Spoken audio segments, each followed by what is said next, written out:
My name is Johannes Schweifer. I'm from CoreLedger. CoreLedger is a company which has been founded in Liechtenstein and has a subsidiary in Switzerland.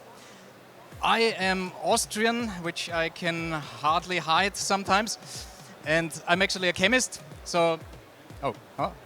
And I'm also a co-founder of the first Swiss trading company for cryptocurrencies. So I have a big background in trading. But I personally, I'm not really a trader as such, like making profit from buying and selling cryptocurrencies. I never liked that very much. And my aim is to bring blockchain technology into business. So really using blockchain technology for business processes. And this is exactly what CoreLedger does. So I will give you a presentation on how we bring value with blockchain technology to various business processes. And I have been announced with the presentation about how to avoid stablecoins. I will show you how to avoid stablecoins by still being able to trade and transact fiat currencies on the blockchain. And for the next minutes, the next sentences, I actually need some pictures. So, does everybody hear me well? Nice, good. I don't hear myself, so I just assume it's nice.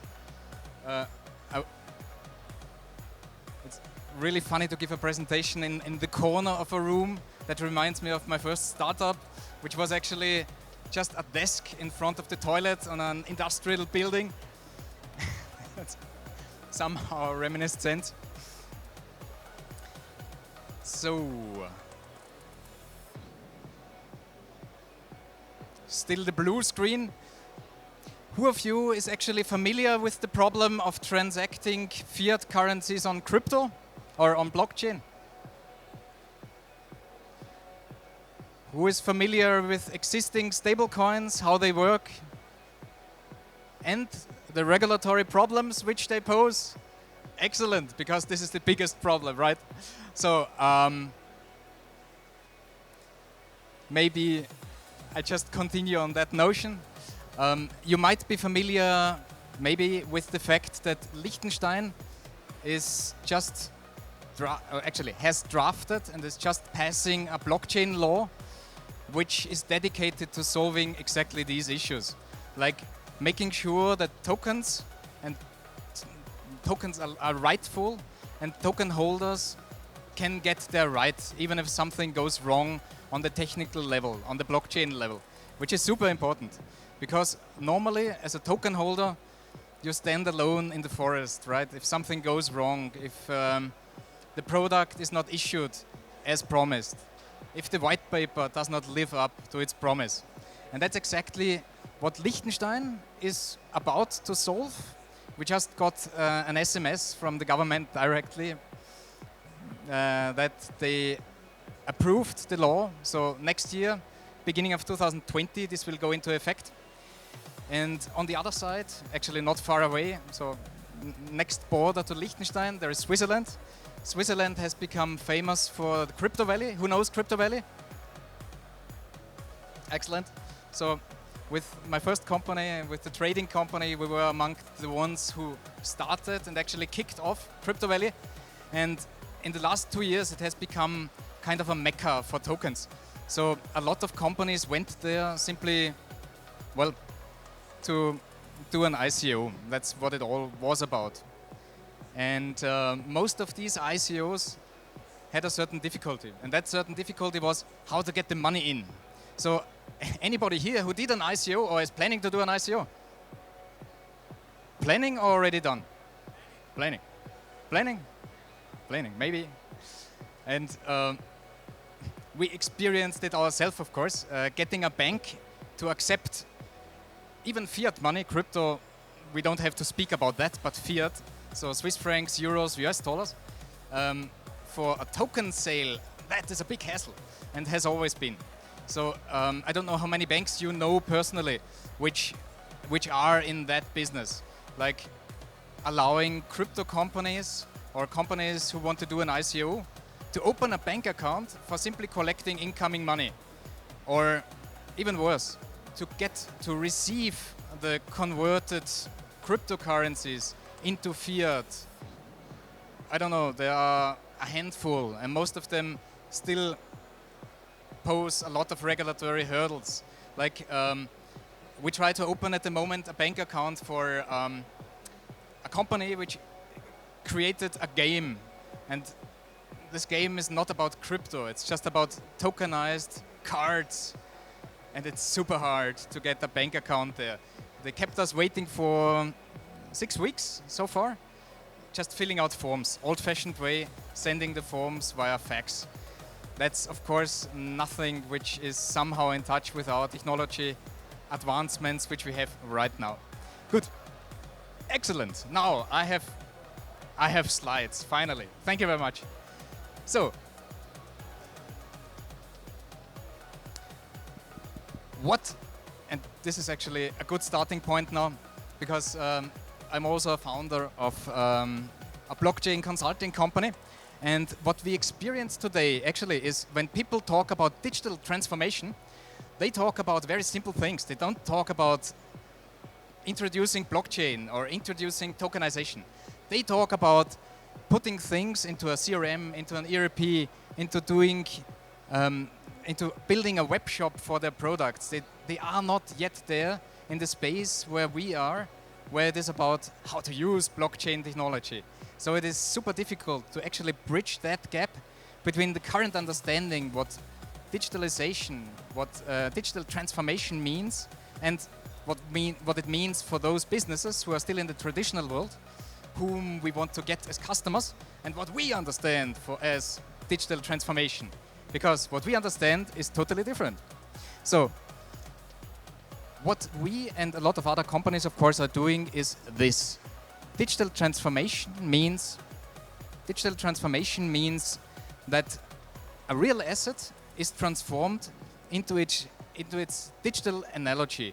And this digital analogy we actually know by heart. It's called an IOU. So the digital analogy of a real asset which is kept in custody by somebody else is nothing else but an IOU. It's a claim against the token issuer, which you can realize by giving him the token as a means of payment in exchange for the real good, which is kind of obvious for everybody here. And this process can be done for practically everything. I mean, any commodity item. For bananas, you can do it for gold, of course, and you can do it for fiat currencies. So be it Swiss francs, be it euros, be it US dollars, you can tokenize practically everything. And frankly speaking, we treat bananas and dollars the very same. If there wasn't a certain hurdle, and this certain hurdle is about regulatory constraints. And in order to overcome or bridge them, it needs a lot more than just tokenization, because tokenization by itself is kind of a no-brainer. But you need more. You need to know what the token is about. You remember the time when the description of the token was basically a part of the white paper, right? So you had a white paper, and all its claims, or rather all the claims against the token holder were more or less written under quotes, coded into that white paper. What happens if you do not have the most current version of the white paper as a token holder? There was no legal implication as such. It was hard to prove that there was some fraud going on. It was really super hard. And the last years which we experienced, starting from 2016 up to, well, the mid of 2018, and then it dwindled down, was mostly just a speculatory frenzy. Like, people buying into yet immature projects, hoping and aiming for a gain in value of the token without actually looking at what the token grants to the token holder. And the kind of remediation for that is to thoroughly document the rights which are granted to the token holder on the blockchain. This is important. So the documentation must be attached. I skip tokenization because I believe everybody of you is totally familiar with how it works and what it is. Compliance. Banks, but not only banks, the regulator, they actually force you, if the token is about a financial product, an investment item, whatever, even, well, not for precious metals, but for a lot of other things, they force you to fulfill compliance, and not in the very simple way that you as a token issuer, or actually as a token seller, have to make sure when you sell this token that you know your counterparty and that you know where the money is coming from. It goes a little bit beyond, because newest regulation imposed by FATF is also about being able, if need be, to control the entire token flow, the entire trading, even if it goes from peer to peer. And that's not about regulation which is imposed.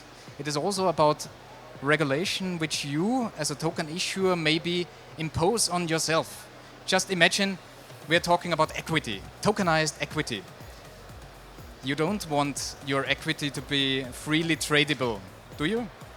What you normally want is to be sure that only your existing shareholders, they are able to trade amongst themselves. You have a shareholder registry and a shareholder agreement, most likely. So you don't want any new people in. And this is exactly when it comes to some facilities to enforce such rules, be it compliance rules or be it mere rules which you want to have yourself in place in order to govern your token. So this comes on top of it. And the final thing is, of course, tradability. At the moment, a lot of energy is actually invested and, okay, well spent in exchanges. Some of that in decentralized exchanges. What I want to show you now is a way how trading can be facilitated by trade sequences. I explain that in a moment. So, what is the advantage actually of having such a digital representation of a real physical good? And it doesn't have to be physical, by the way. It can be ownership rights, it can be intellectual property, it can be anything. So, practically, it's more liquid. We have one use case where our customer is storing physical metals, industrial metals in a warehouse. And at the moment, he is giving his customers a certificate of ownership, and this certificate of ownership just guarantees his customers that they can always come to him and exchange it for the real good, so they can take the real good out. Whatever it is, copper, nickel, cobalt. And for him, it's super easy to say, well, we provide this now not as a physical piece of paper, we provide this certificate in the form of a digital token. That's simple for him. That provides already additional value. And it provides additional value for the customer as well, because this digital value can immediately be traded. So the entire step of checking out the physical metal, then having the hassle of trading it, can be bridged by simply trading the token without touching the physical metal at all. Because all you do is simply exchanging claims. I think also here it's pretty obvious for everybody. Then the token itself carries digital information, and here is the point where it gets interesting. Because also data has a lot of value, a lot of additional value, which we don't normally think about. So the value which we as a tokenization industry or blockchain industry have in mind when talking about values is always the physical value. But there's more. Imagine a commodity, something in the supply chain. You have a shipment of, I don't know, copper anodes from here to there. The shipment itself and all the assets which are attached to the shipment, this is tokenized. But you need more information, and you can put this in tokenized form on the blockchain as well. What would that information be? That's the shipment documents, some tax forms. When you have quality inspections, is it really the copper quality which I want? What you can also attach is, for example, an information about identity tags. There is now a lot of need in the industry to be sure that the asset which is granted to the token holder is really the asset which he paid for. And one of the measures to do this is to add identity tags. And there are various kinds of identity tags, like lasered onto the item, or just stuck on it or printed, some of them hidden, some of them visible. And the mere information that this identity tag is on the material and where it can be found, that is an asset. The information, where to find it and what to find. And if you have all this attached on the blockchain, unforgeable to the asset itself, then you have additional value. It's not about the copper, it's not about the bananas or whatever the shipment is about, it's about the information and the fact that this information is tied to the asset. Good. Now to the central problem. When you trade digital goods, or one step back, when you tokenize digital goods, then some of them might be the same, like in the case of tokenizing fiat currencies. And tokenizing fiat currencies means there's definitely more than just a single issuer of such fiat currency, right? I don't know how many stable coins for US dollar do you know? Who knows more than one? Who knows more than three? There are many, right? And if you look at those different stablecoins, you have a green stablecoin and a red stablecoin. Let's just use colors. Both of them grant the token holder the right to claim the real asset, the dollars from a bank account or from a safe or from wherever. If this is the case, do you think that if I, as a token holder of the green token, if I come to the guy, to the issuer of the red token, if I say, hey, here you can have the green token, can I have some of the dollars with which it is backed? What will he say? Will he give me dollars? Who thinks yes? Who thinks no? Good. Of course not, because that reduces his backing for a coin which might or might not have a value. And that is indeed a problem, because only if the central banks are issuing fiat currency tokens, and I'm not sure they will, or I'm not sure that they will do it in a way which we like, only then there is only one coin, one last lender of resort, which actually can mint as many coins as he wants. Everybody else needs to back his tokens with the real amount, and that's the problem here. So imagine you have somebody who sells bananas, just for the simplicity of it, and he says, well, as a payment, I want the green dollar token. But you as a buyer happen to have only the red dollar token. Obvious problem, right? You don't have the right currency. It could be the same as you have dirham and the guy wants dollars. I mean, it's just not the right currency, even though the denomination is the same. But it's different. It's different because there are different issues. How to bridge the problem? Super obvious. First, I do an exchange. I trade my red dollar for the green dollar, and then I use the green dollar in order to buy the tokens, which I want, the banana tokens. What happens if in between, who knows how long it takes, if in between the guy with the banana token says, oh, sorry, I'm already sold out. It just happened to us yesterday. We wanted to order some fish in a restaurant. We were late between order and actually being served. They said, sorry, we were just sold out. No more fish. And that's bad. And if that happens, you have green dollar tokens and you don't need them. You had your red dollar tokens for a purpose. So that's an obvious problem. Who does not understand that problem? I suppose everybody else does, right? Good. So, also very straightforward. If you combine two transactions, both are represented as offers on the blockchain. Just an offer. Somebody is saying, hey, I take your red dollar and exchange it into green dollar. And the other guy saying, yeah, I take a green dollar and give you a banana token.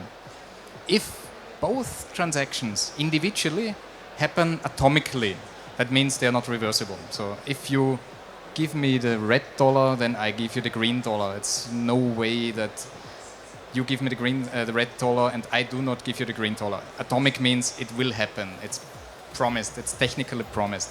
So, if both individually can happen atomically, if you combine them, then the entire sequence is also atomic. You get the concept? And if you do this, then there is no reason why it should be limited only on 2 offers. And if you do it, then basically everything which you tokenize gets much more liquid because it's tradable. In the example before, the guy selling the banana, he never put an order or an offer in the marketplace saying, I take red dollars. He never did. But the guy who buys it can buy it with the red dollar. It just works because of this combination of offers, because of this trade sequence. And that's exactly what happens in this example. It's just a trade sequence having 6 different assets. And of course, you see, it includes the euro, it includes a green dollar and a red dollar. We can take that out as well.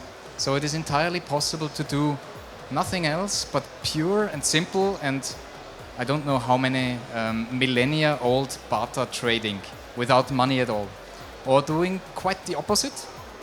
And this is now the core, what I want to transport as new thought. Doing quite the opposite and having all dollars here, different dollars, a blue dollar, a green dollar, a red dollar, a violet dollar, whatever. And all those are standing for different issuers. One being a bank, another one being an explicit bank account of a certain person. And this technology allows to bypass various different barriers. One of them being the necessity to be the one who rocks the market with his one and only stablecoin. Because such a system allows to have many stablecoins, or many, let's rather call them many fiat-backed tokens, to exist in parallel. And why not? They are convertible into each other.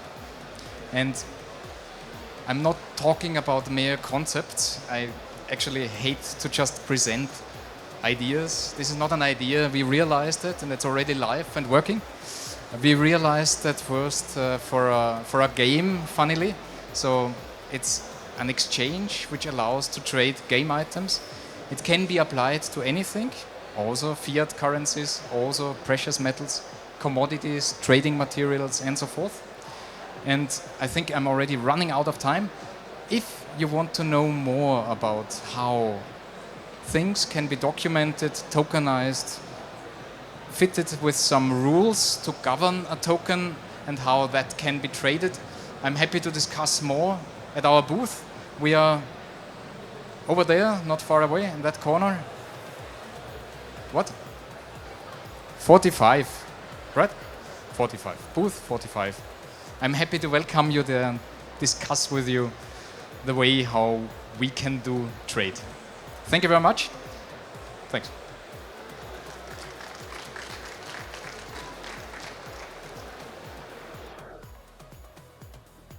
I'm not sure if I'm supposed to answer questions, but if there are questions, I'm happy to answer them right now. 1, 2, 3.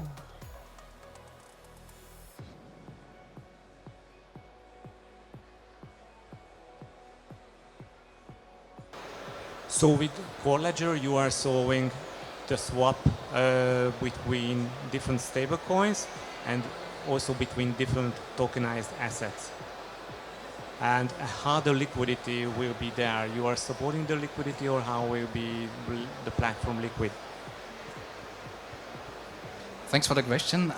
Basically, the platform is supplying itself with liquidity in 2 ways. The one way is the example I provided about the warehouse. The warehouse has already an advantage by merely tokenizing. Trading is just a surplus. That's nice to have, but doesn't have to be. So there are tokens already in the system.